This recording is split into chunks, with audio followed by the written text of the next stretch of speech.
इस चैप्टर के यूनिट 1 का देखो नाम था फाइनेंशियल स्टेटमेंट्स ऑफ कंपनी, ठीक है।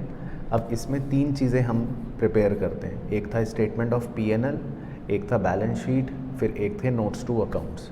अब ये तो आप एनेक्स्चर से पूरा देख सकते हो वैसे तो, और एक बार इसको एग्ज़ाम के लिए हमेशा गो थ्रू करते रहा करो कि क्या है, ठीक है। लेकिन हम पहले पार्ट 1 देखते हैं, जो बैलेंस शीट हमने बनाई थी, पढ़ी थी, समझी थी क्या होता है, ठीक है। तो उसका देखो मेन हेड होता है इक्विटी एंड लाइबिलिटीज़, ठीक है, जिसमें 4 मेन हेड्स हैं। पहला मेन हेड है शेयर होल्डर फंड, मतलब एक तरह से अपना पैसा, और दूसरा मेन हेड है share application money pending allotment. तो ये दोनों कहीं ना कहीं एक ही बात है। तो शेयर होल्डर का फंड मतलब अपना पैसा, मालिक का पैसा, और शेयर एप्लीकेशन मनी, लेकिन बस अभी अलॉटमेंट नहीं हुआ, वो कुछ दिनों बाद हो जाएगा, तो वो भी as good as share capital. अब शेयर होल्डर फंड के अंदर जो चीज़ें कवर होती हैं वो मेनली होती है एक तो शेयर कैपिटल। अब शेयर कैपिटल जो होती है वो 2 तरह की होती है, या तो इक्विटी शेयर कैपिटल या प्रेफरेंस शेयर कैपिटल, और दोनों ही तरह की शेयर कैपिटल को हम मिलाकर शेयर कैपिटल कहते हैं। हाँ, अब शेयर कैपिटल के अपने अंदर कुछ बातों का ध्यान रखना है, जैसे कि ऑथोराइज शेयर कैपिटल होगी, उससे हमें कोई मतलब नहीं है, वो सिर्फ नोट्स में शो करने के काम आएगा। इशूड शेयर कैपिटल होगी, वो भी कोई मतलब नहीं है, वो सिर्फ नोट्स में शो करने के काम आएगा।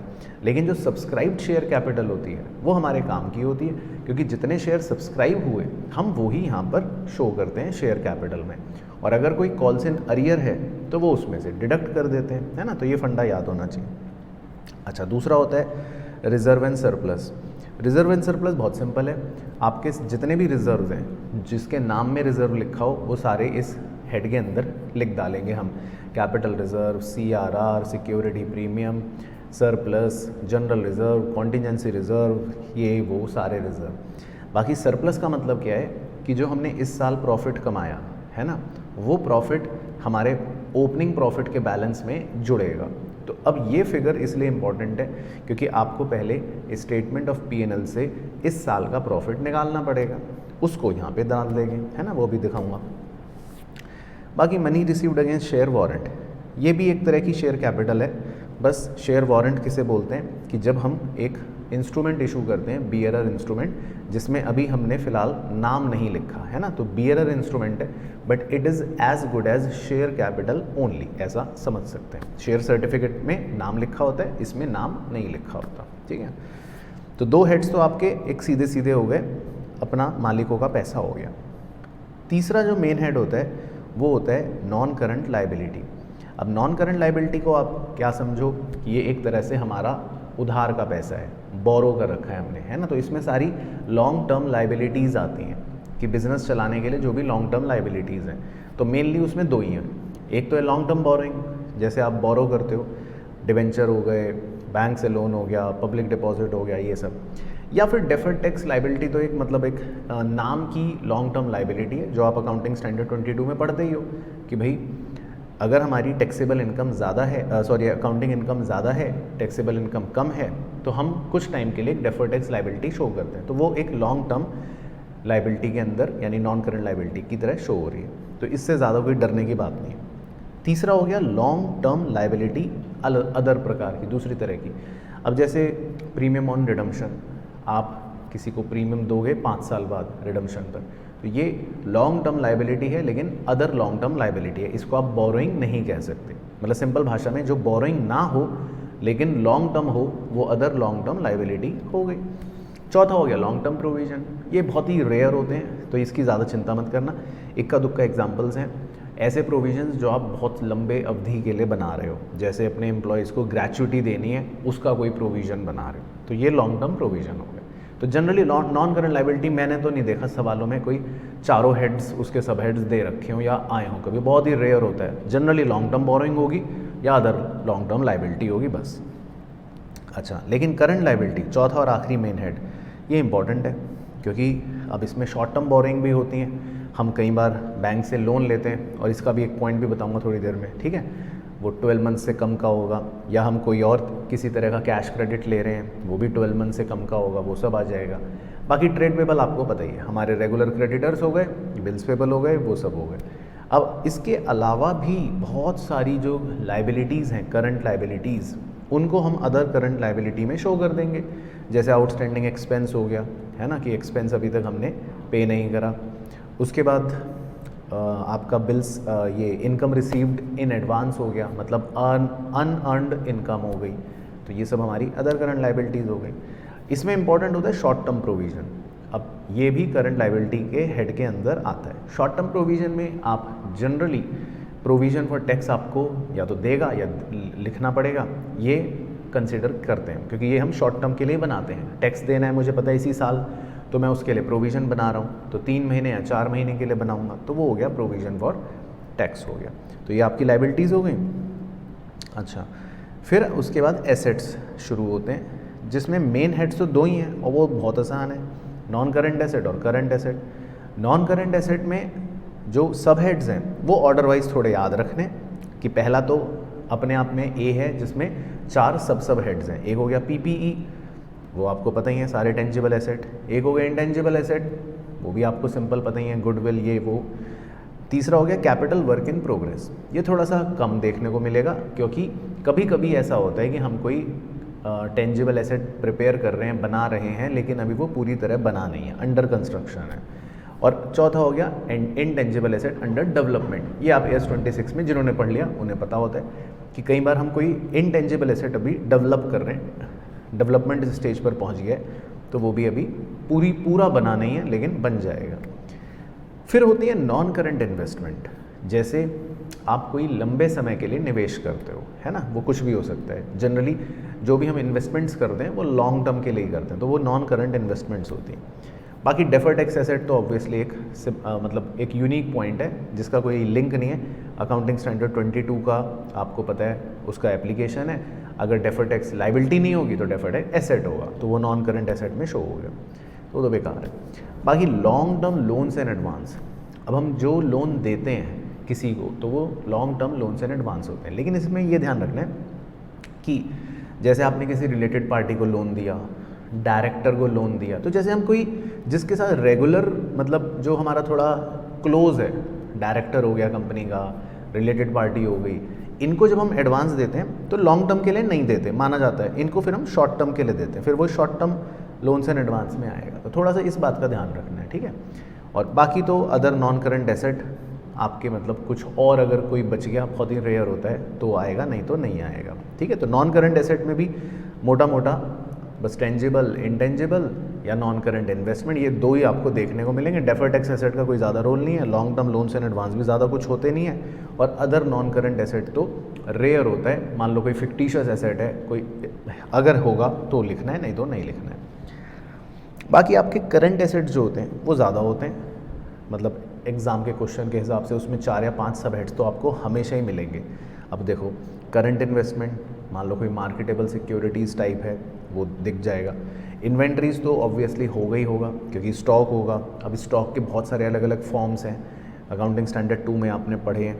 Raw material, work in progress, finished good, जो stock in trade, loose tools भी है, स्टोर एंड स्पेयर्स भी हैं, ये सारी चीज़ें। उसके बाद ट्रेड रिसीवेबल्स आपको देखने को मिलेंगे। डेटर्स हो गया, बिल्स रिसीवेबल हो गया। डेटर्स का कोई हो सकता है प्रोविजन फॉर डाउटफुल डेट हो, तो वो भी आप इसमें डिडक्ट कर दोगे। कैश एंड कैश इक्विवेलेंट्स हो गए, obviously cash in hand, cash at bank, ये सब हो गया। Short term loans and advance, ये भी देखने को मिल जाता है। जैसे मैंने बताया कि आपने डायरेक्टर को लोन दिया, आपने किसी रिलेटेड पार्टी को लोन दिया, तो ये जनरली शॉर्ट टर्म के लोन्स होते हैं जो आप देते हो, एडवांस करते हो, ठीक है।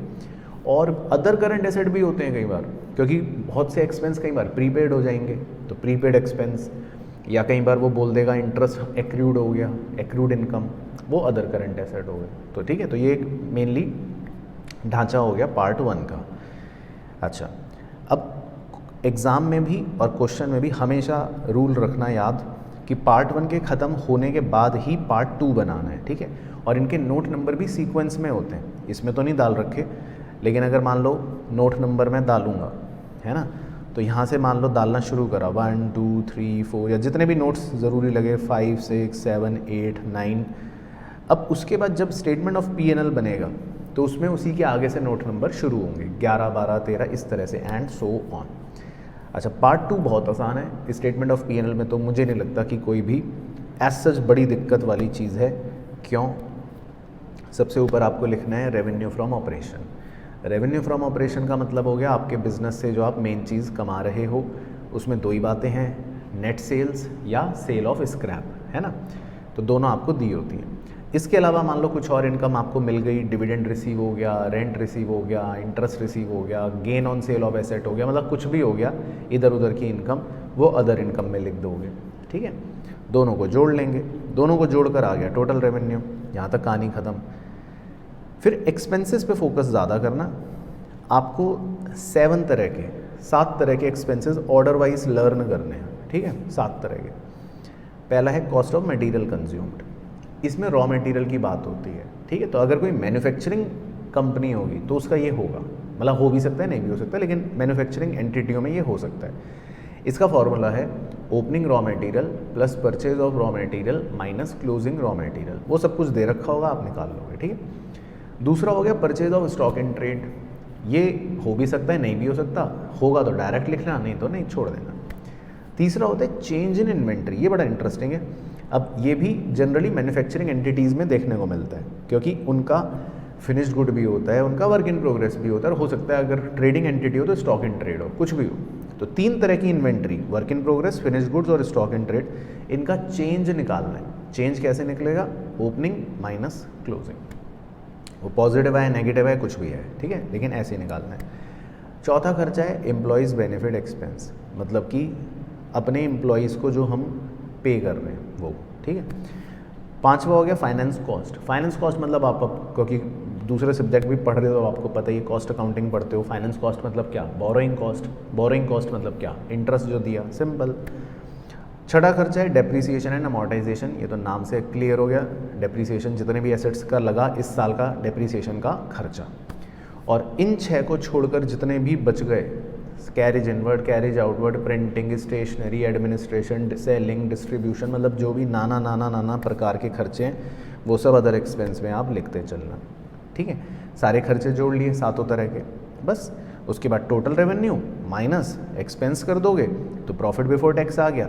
उसमें से जो भी टैक्स का परसेंटेज दे रखा होगा वो माइनस कर देना। अब हाँ, ये ध्यान रखना है, वेरी इंपॉर्टेंट पॉइंट, कि ये जो टैक्स होता है ना, तो मान लो आपने जितना भी परसेंट टैक्स यहाँ पे माइनस करा, तो एक तरह से उतना ही सेम अमाउंट आपको provision for tax balance sheet में, करंट लाइबिलिटी में, शॉर्ट टर्म प्रोविजन में दिखाना पड़ेगा, है ना, क्योंकि आप यहाँ पे प्रोविजन फॉर टैक्स ही एक तरह से डिडक्ट करके शो कर रहे हो।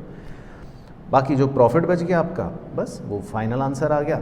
ये प्रॉफिट कहाँ चला जाता है वो देख लो, आपको लिखवाया सिखाया भी था, रिजर्व एंड सरप्लस के अंदर, ये रहा देखो। तो जो भी करंट ईयर का प्रॉफिट बचता है, जो आप इस साल प्रॉफिट कमाते हो, वो रिजर्व एंड सरप्लस के प्रॉफिट के बैलेंस के अंदर इस साल का प्रॉफिट ऐड हो जाएगा, वो आपको दिख रहा है, ठीक है।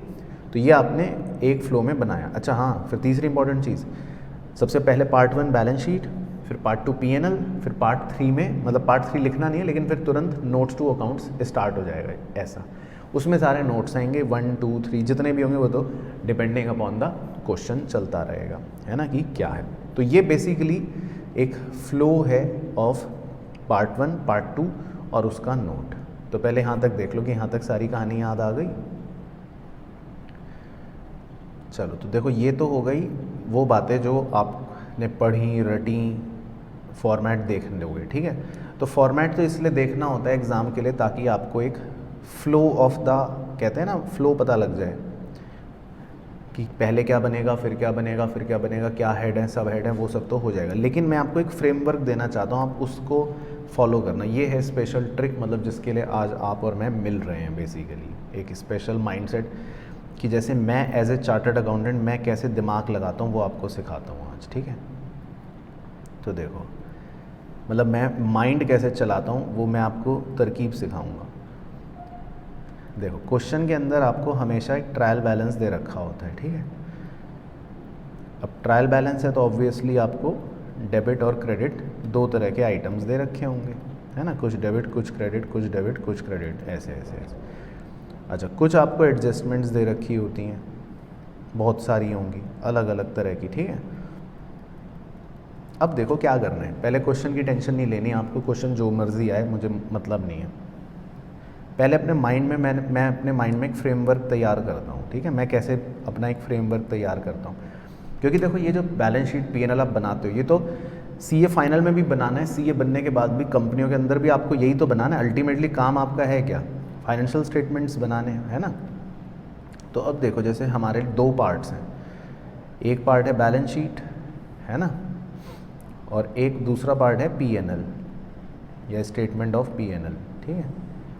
तो इनका फंडा समझना है कि ये आखिर कैसे काम कर रहे हैं, ठीक है। बैलेंस शीट का जो ऊपरी हिस्सा है जो हम कहते हैं इक्विटी एंड लायबिलिटी है ना, तो उस पूरे ऊपरी हिस्से को मतलब मैं देखता हूँ कि ये एक तरह से क्रेडिट साइड है, ठीक है। अब क्रेडिट साइड क्या मतलब, इक्विटी एंड लायबिलिटी को ऐसे मन में सोचते रहो, share holder fund, reserve and surplus, non current liability, current liability है ना, शॉर्ट में लिख देता हूँ कि भाई शेयर होल्डर फंड, ठीक है। उसके बाद मेन लिख लेता हूँ नॉन करंट लायबिलिटी और करंट लायबिलिटी, ऐसे मन में सोच लिया, ये पूरा क्रेडिट साइड सोचता हूँ मैं, ठीक है। उसके बाद जो आपका बॉटम पार्ट है बैलेंस शीट का, जिसमें asset side, non current asset और करंट एसेट, इसको मैं डेबिट साइड सोचता हूँ माइंड में। ये सब बातें माइंड में सोचना है, ठीक है, करना तो है नहीं ऑब्वियसली। अच्छा, फिर जो पीएनएल होता है, स्टेटमेंट ऑफ पीएनएल हम बनाते हैं, उसमें अपर पोर्शन बहुत छोटा है। अपर पोर्शन में क्या होता है, सिर्फ मतलब ऊपरी हिस्से में एक होता है आरएफओ, एक होता है अदर इनकम, दोनों को जोड़कर टोटल रेवेन्यू आ जाता है। तो मतलब मैं इन दोनों को मन में सोच लेता हूँ कि ये दोनों जो हैं ये मेरे क्रेडिट साइड हैं, ठीक है। और जो एक्सपेंसेस लिखे सारे के सारे 7 तरह के, वो सारे एक्सपेंसेस मन में सोच लिए कि ये मेरा डेबिट साइड है। ऐसे मैंने माइंड में एक फ्रेमवर्क तैयार कर लिया, ठीक है।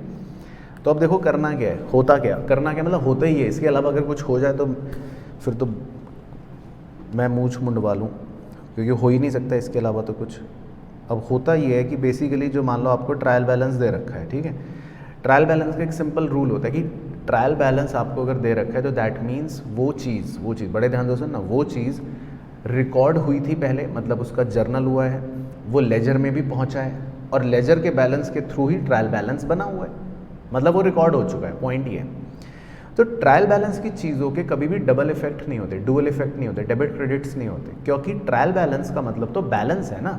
तो ट्रायल बैलेंस की चीज़ जो होती है उसमें तो आपको सिंपल जो भी डेबिट की चीज़ें, जितने भी आइटम्स होंगे ना डेबिट साइड के, वो कहीं ना कहीं डेबिट में पोस्ट हो रहे होंगे। तो मैं मन में ऐसे माइंडसेट फ्रेमवर्क रखता हूँ कि जब मैं ट्रायल बैलेंस पढ़ रहा हूँ तो उसके डेबिट आइटम को या तो मैं एसेट साइड पर लिखूँगा, ठीक है, और नहीं तो फिर मैं उसको एक्सपेंस में लिखूँगा। ये श्योर है, ये कन्फर्म्ड है बात। अब मैं उसमें कन्फ्यूज़ होता ही नहीं।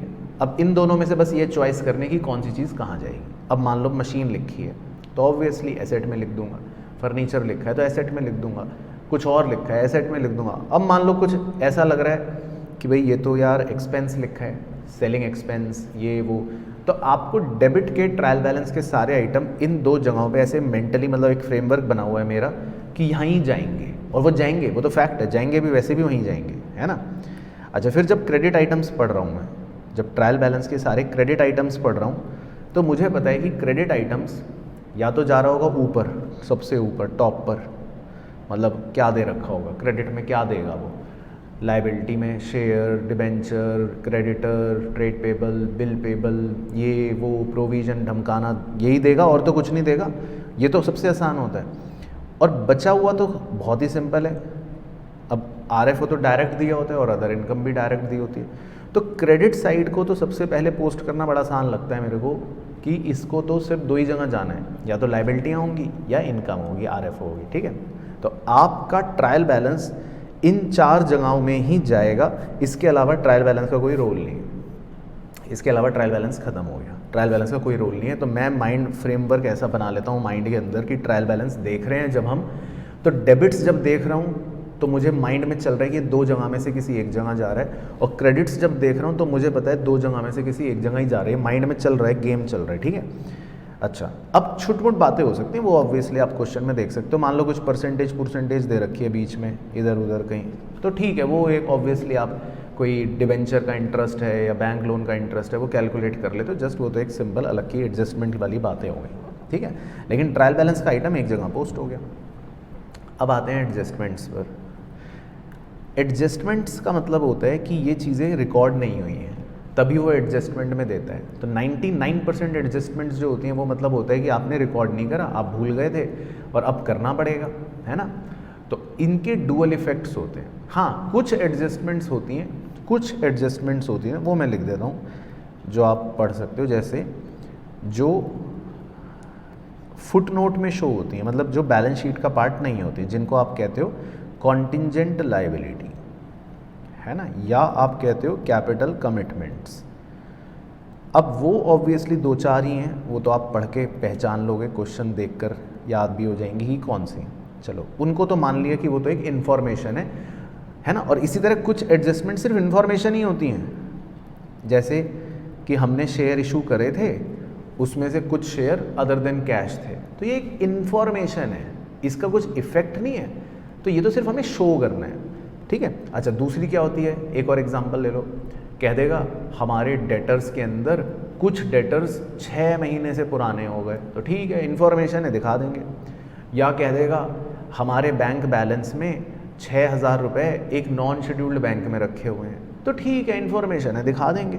तो कुछ एडजस्टमेंट तो इन्फॉर्मेशन होंगी, तो वो तो मतलब सिर्फ आपको दिखानी है, उसका तो कुछ ट्रीटमेंट भी नहीं है, तो ये भी ख़त्म हो गए। अच्छा, कुछ एडजस्टमेंट्स बची कुची, मान लो कि भैया वो कह रहा है डेप्रीशिएट कर दो, वो कह रहा है ये कर दो, वो कर दो, कुछ भी कह रहा है, मैं तो कह रहा हूँ कुछ भी कह रहा है। आप अपना पहले एक मेंटल फ्रेमवर्क रखो क्लियर, आपको किसी भी एडजस्टमेंट का 2 इफेक्ट देना है, ये एक राम बाण दिमाग में रूल बना कर चलो, ठीक है, कि आपको किसी भी एडजस्टमेंट के 2 इफेक्ट्स दिखाने हैं, एक डेबिट इफेक्ट होना चाहिए और एक क्रेडिट इफेक्ट होना चाहिए। अब वो कैसे हो सकता है, देखो वो कैसे हो सकता है, बस इस लॉजिक को अगर आप समझ गए तो बैलेंस शीट तो टैली कर दोगे, ये 100% श्योर है। हाँ, हो सकता है ऊपर नीचे आइटम गलत हो जाए, ज़्यादा से ज़्यादा हेड गलत हो गया तो कोई नहीं, उतनी क्या टेंशन लेनी, लेकिन आप लॉजिक क्लियर रखो कि डेबिट इफेक्ट कैसे दिखाओगे। देखो, या तो आप किसी एसेट साइड में प्लस कर रहे हो, है ना, तो वो भी एक डेबिट इफेक्ट हो गया, या हो सकता है आप उसको कहीं एज ए एक्सपेंस दिखा रहे हो, वो भी एक डेबिट इफेक्ट हो गया। या तीसरा भी हो सकता है, बहुत ही हाइपोथेटिकल बात है, कि आप किसी अपने रेवेन्यू को कम करके दिखा रहे हो, माइनस करके दिखा रहे हो, है ना, मतलब किसी क्रेडिट आइटम को घटाना, किसी क्रेडिट आइटम को कम करना भी डेबिट इफेक्ट है, ऐसा बस इतनी लॉजिक क्लियर होनी चाहिए आपको, है ना। या मान लो आप किसी अपनी लाइबिलिटी को कम करके दिखा रहे हो, तो अपनी लाइबिलिटी को कम करना भी डेबिट इफेक्ट है।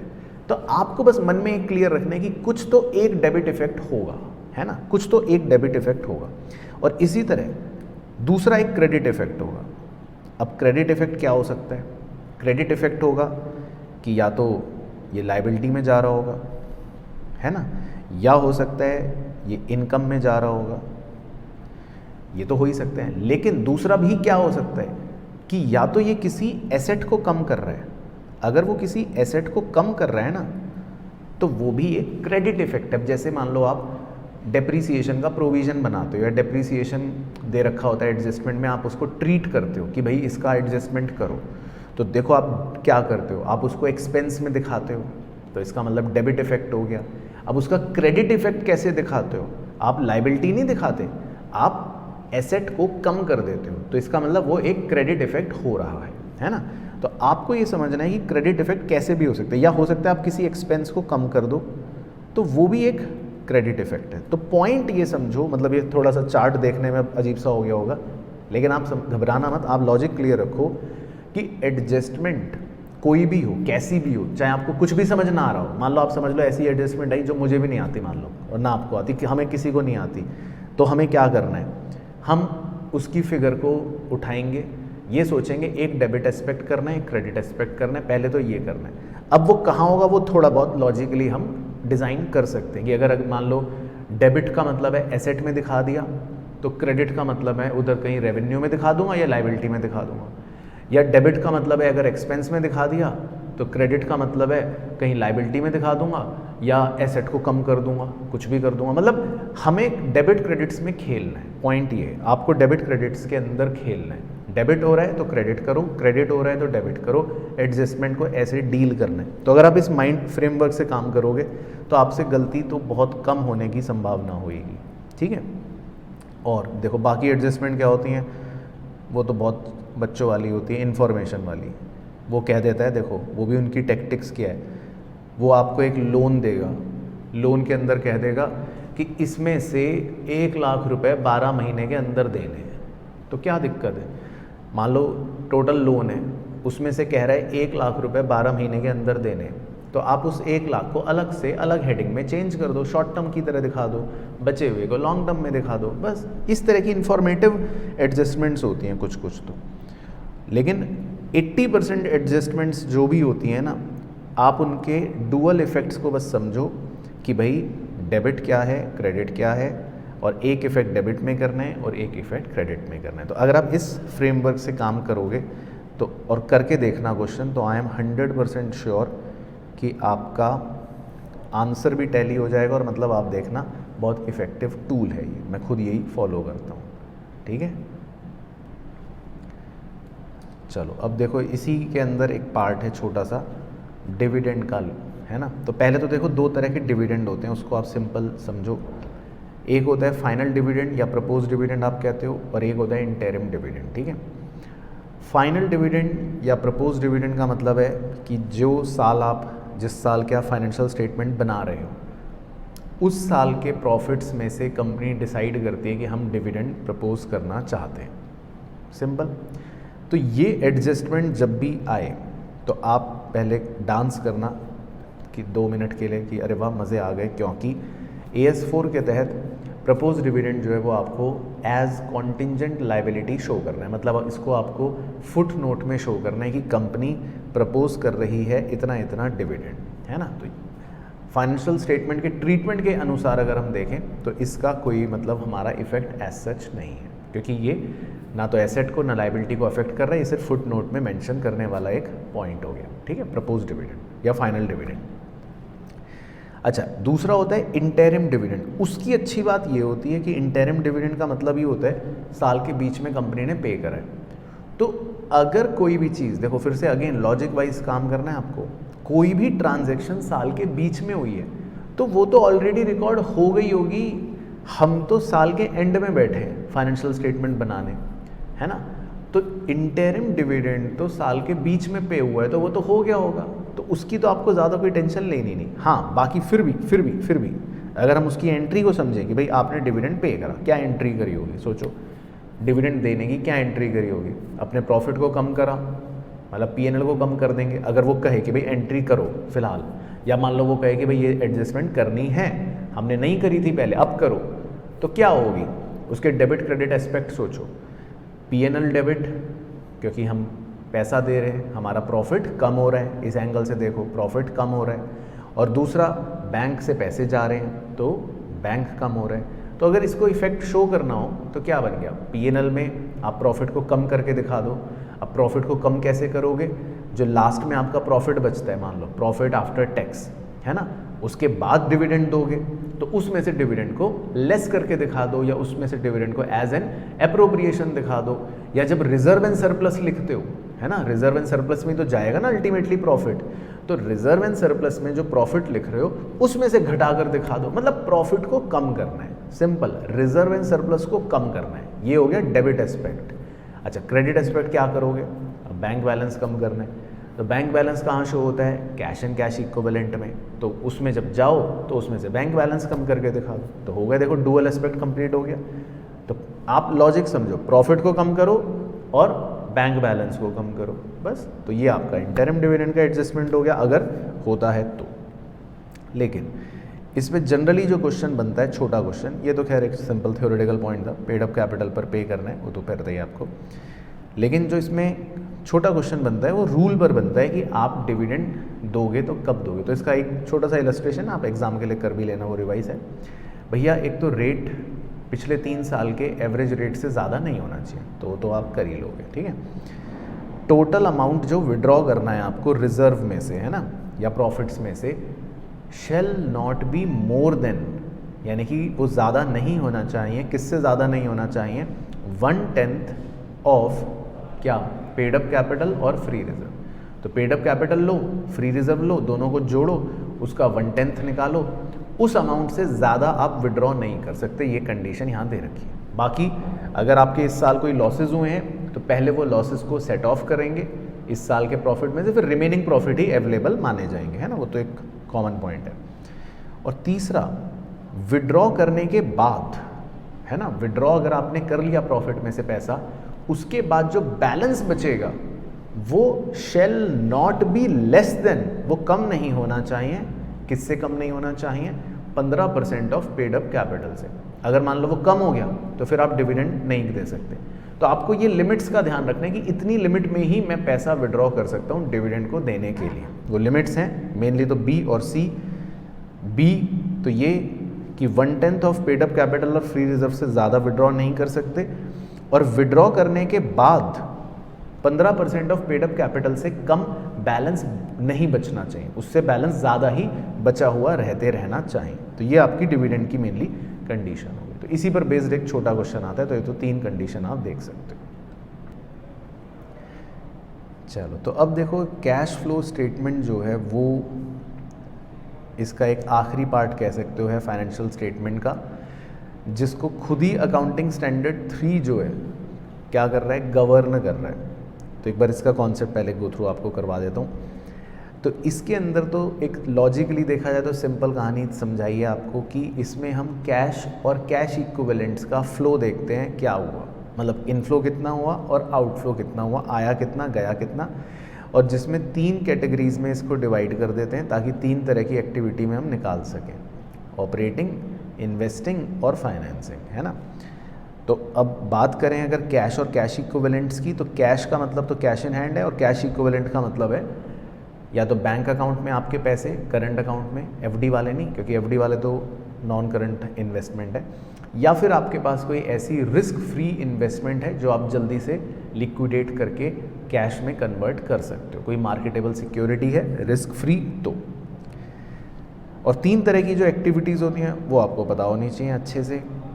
ऑपरेटिंग एक्टिविटी का मतलब है वेरी वेरी सिंपल कि भाई आप रेगुलर बिजनेस की जो भी एक्टिविटी कर रहे हो, प्रिंसिपल रेवेन्यू जनरेटिंग एक्टिविटी, जिसका जो काम है सिंपल भाषा में, फर्नीचर डीलर का काम है भैया फर्नीचर बनाना, फर्नीचर बेचना, वो किसी और का काम कुछ और हो सकता है, स्टेशनरी वाले का काम कुछ और हो सकता है। तो जिसका जो मेन काम है वो हो गई ऑपरेटिंग एक्टिविटी। इन्वेस्टिंग एक्टिविटी जो आपके निवेश से रिलेटेड हों, एसेट खरीदना, एसेट बेचना, इन्वेस्टमेंट करना, उस इन्वेस्टमेंट पर आपको इंटरेस्ट मिल गया, इन्वेस्टमेंट बेचना, ये सब चीज़ें, ठीक है जी, निवेश। और फाइनेंसिंग एक्टिविटी होती हैं जो आपके कैपिटल और बोरिंग्स को अफेक्ट करती हैं, उसके साइज़ और कॉम्पोजिशन को चेंज करती हैं। शेयर इशू करना, डिबेंचर इशू करना, डिबेंचर रिडीम करना, शेयर रिडीम करना, या डिविडेंड पे कर देना शेयर होल्डर को, या इंटरेस्ट पे कर देना डिबेंचर वालों को, या डिविडेंड पे कर दिया, ये सब चीज़ें जो भी आपके मतलब इन शेयर डिबेंचरों से रिलेटेड है, फाइनेंस की बातों से रिलेटेड हैं, वो हो गई आपकी फाइनेंसिंग एक्टिविटियाँ, ठीक है। तो ये तो आपको पता ही है। बाकी कॉन्सेप्ट तो इसका कुछ भी नहीं है, क्या ही कॉन्सेप्ट बताऊँ, लेकिन फिर भी देख लो कॉन्सेप्ट कि भैया तीनों एक्टिविटी उसको ऑर्डर वाइज आपको कैलकुलेट करना है। पहले ऑपरेटिंग एक्टिविटी, फिर इन्वेस्टिंग एक्टिविटी, फिर फाइनेंसिंग एक्टिविटी। ऑपरेटिंग एक्टिविटी को 2 तरह से कैलकुलेट कर सकते हैं, डायरेक्ट मेथड या इनडायरेक्ट मेथड। बाकी फाइनेंसिंग और इन्वेस्टिंग एक्टिविटी में तो कोई मेथड है नहीं, मतलब वो तो बाय डिफ़ॉल्ट जो आप करते हो वही मेथड होता है। तो इसमें तो मतलब मैं अगर हटा भी दूँ तो भी कोई फ़र्क नहीं पड़ेगा, क्योंकि इन्वेस्टिंग एक्टिविटी में तो सिंपल इनफ्लो और आउटफ्लो लिखने, और फाइनेंसिंग एक्टिविटी में भी इनफ्लो और आउटफ्लो ही लिखने। हाँ, ऑपरेटिंग एक्टिविटी में 2 मेथड्स होते हैं, जिसका लॉजिक क्लियर पहले होना ज़्यादा ज़रूरी है। तो देखो डायरेक्ट मेथड किसे कहते हैं। डायरेक्ट मेथड का मतलब है वेरी वेरी सिंपल, आपका पैसा आया, आपका कैश गया। मतलब क्लास 11th का बच्चा भी अगर कैश बुक देख रहा है तो सोचो डेबिट साइड में पैसा आ रहा है, क्रेडिट साइड में पैसा जा रहा है, बस सिंपल। तो आपको इसमें तो कुछ सोचना ही नहीं है। हाँ, एक्टिविटी क्लासीफाई करनी है कि भैया ऑपरेटिंग एक्टिविटी क्या है। तो देखो हमने एग्जांपल करा था, डेटर से पैसे मिल गए, पैसा आ गया, क्रेडिटर को पैसा दे दिया, सैलरी दे दी, मतलब जितने भी ऑपरेटिंग खर्चे, सिंपल। तो डायरेक्ट मेथड तो मतलब एक तरह से नाम का मेथड है, और चांस भी इसके एग्ज़ाम के लिए थोड़ा कम होते हैं क्योंकि ये देने का कोई लॉजिक नहीं है, तो एक सिंपल मेथड है ना। अब ये मेथड तभी लगता है जब आपके पास P&L अकाउंट हो और सारी इन्फॉर्मेशन क्वेश्चन दे, तो जनरली वो नहीं देता, है ना। तो अब क्या होता है, हमें फिर ऑपरेटिंग एक्टिविटी इनडायरेक्ट मेथड से निकालनी पड़ती है। जब हमें क्वेश्चन खाली बैलेंस शीट दे रहा है और बैलेंस शीट के बाद कुछ इन्फॉर्मेशन दे रहा है, तब हम एक इनडायरेक्ट तरीका अपनाते हैं जिसका एक फॉर्मेट है, फ्लो है, वो याद रखना है ऑब्वियसली। कि सबसे पहले बैलेंस शीट से आपने प्रॉफिट उठाया कि कितना प्रॉफिट है इस साल का, क्लोजिंग माइनस ओपनिंग। फिर कोई अगर एप्रोप्रिएशंस आपने करे हैं, जो जनरली दो ही होते हैं, या तो आपने देखो प्रॉफिट कम क्यों हुआ होगा, प्रॉफिट कम हुआ होगा या तो आपने रिजर्व में पैसा डाला है या आपने डिविडेंड दिया है। तो दोनों में से कुछ भी अगर करा या दोनों करें तो वो प्रॉफिट में आप ऐड बैक कर दोगे तो आपको मिलेगा प्रॉफिट आफ्टर टैक्स। अब प्रॉफिट आफ्टर टैक्स ऑब्वियसली आपने प्रोविजन फॉर टैक्स इसका मतलब हटा रखा है, तो वो प्रोविजन फॉर टैक्स उसमें ऐड बैक करोगे तो आपको मिलेगा प्रॉफिट बिफोर टैक्स। फिर अगर कोई एक्स्ट्राऑर्डिनरी आइटम्स हुए हैं तो वो यूज़र को अलग से दिखाने के लिए हम पहले ही एक्स्ट्राऑर्डिनरी एक्सपेंस ऐड बैक कर रहे हैं और एक्स्ट्राऑर्डिनरी इनकम को हटा रहे हैं, ताकि हमारा प्रॉफिट बिल्कुल शुद्ध हो जाए। और उस प्रॉफिट को हम बोलते हैं profit before tax and extraordinary items. वो हो गया जी। लेकिन ये भी ऑपरेटिंग प्रॉफिट नहीं है हमारा, ये भी एक मिलावटी प्रॉफिट है। इसमें हो सकता है बहुत सारे नॉन कैश खर्चे हों, इसमें हो सकता है बहुत सारे नॉन ऑपरेटिंग खर्चे हों, इसमें हो सकता है बहुत सारी नॉन ऑपरेटिंग इनकम हो।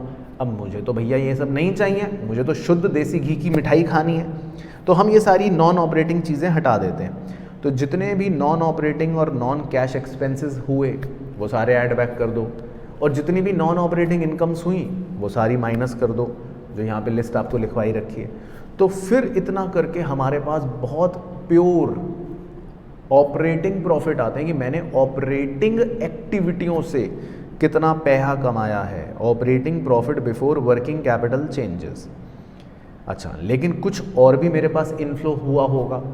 क्यों सर? करंट लायबिलिटी बढ़ गई या करंट एसेट कम हो गया तो मेरा इनफ्लो हो गया होगा। उसके लॉजिक वैसे दिए थे, लेकिन चलो ठीक है, आपको तो फॉर्मेट याद रखना है अभी।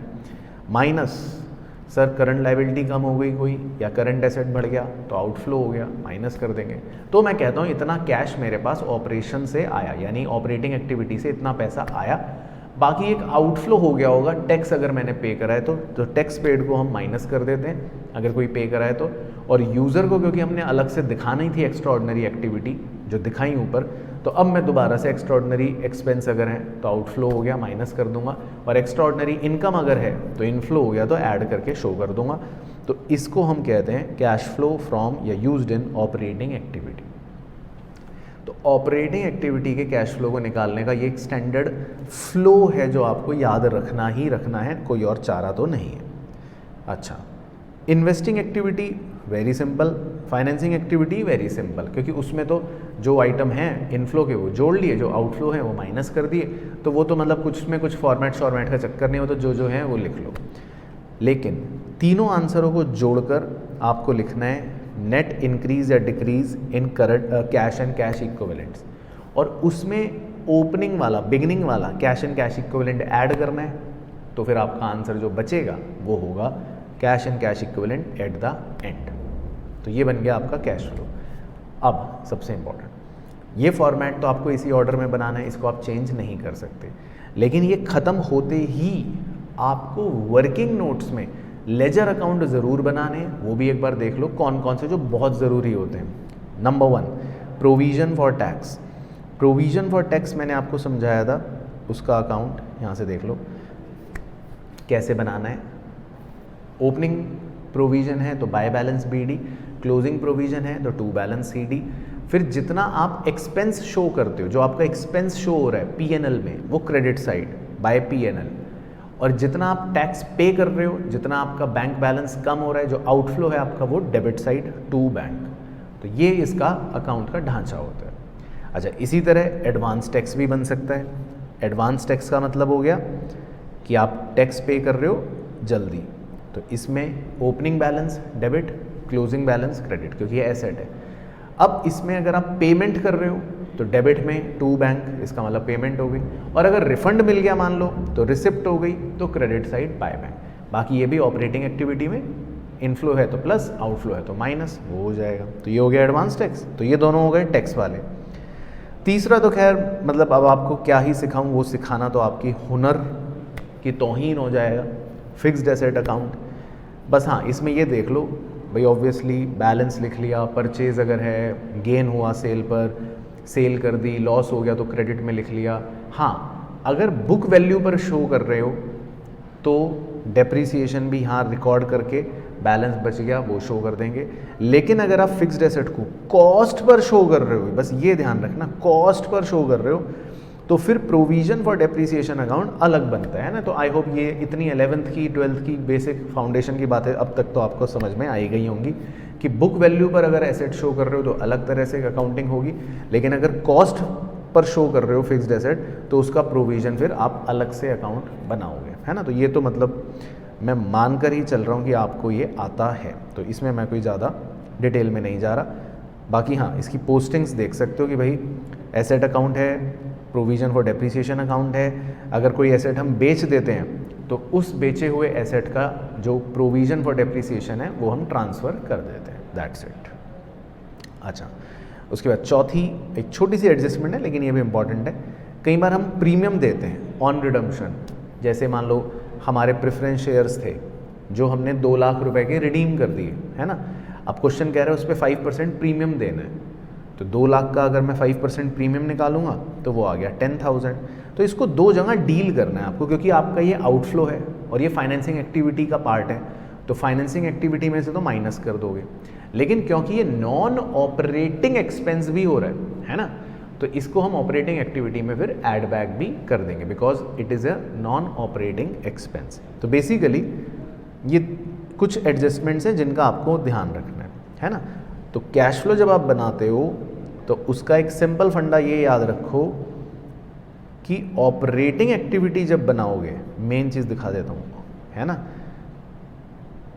उसमें आपको इस ऑर्डर को याद रखना है मेनली कि सबसे पहले एप्रोप्रिएशंस ऐड बैक होंगे, ये सुन लो, फिर provision for tax add back होगा, फिर अगर एक्स्ट्राऑर्डिनरी आइटम्स कुछ हैं वो अलग से शो करेंगे, फिर नॉन ऑपरेटिंग और non cash expense add back होंगे, नॉन ऑपरेटिंग इनकम डिडक्ट हो जाएंगी, ऑपरेटिंग प्रॉफिट आएगा, फिर करंट एसेट करंट लाइबिलिटी का इंक्रीज डिक्रीज एडजस्ट होगा, फिर उसके बाद टैक्स अगर पे हुआ है या कोई एक्स्ट्राऑर्डिनरी इनकम आउट और एक्सपेंस हुआ है वो शो होंगे, तो आपका ऑपरेटिंग एक्टिविटी फाइनल आंसर आएगा। बाकी तीनों को जोड़कर अगर जीरो भी आ जाए तो आप लिख दो नेट इंक्रीज जीरो, उससे कोई फ़र्क नहीं पड़ेगा, एंड में जो है आपका फिर कैश फ्लो टैली हो जाएगा।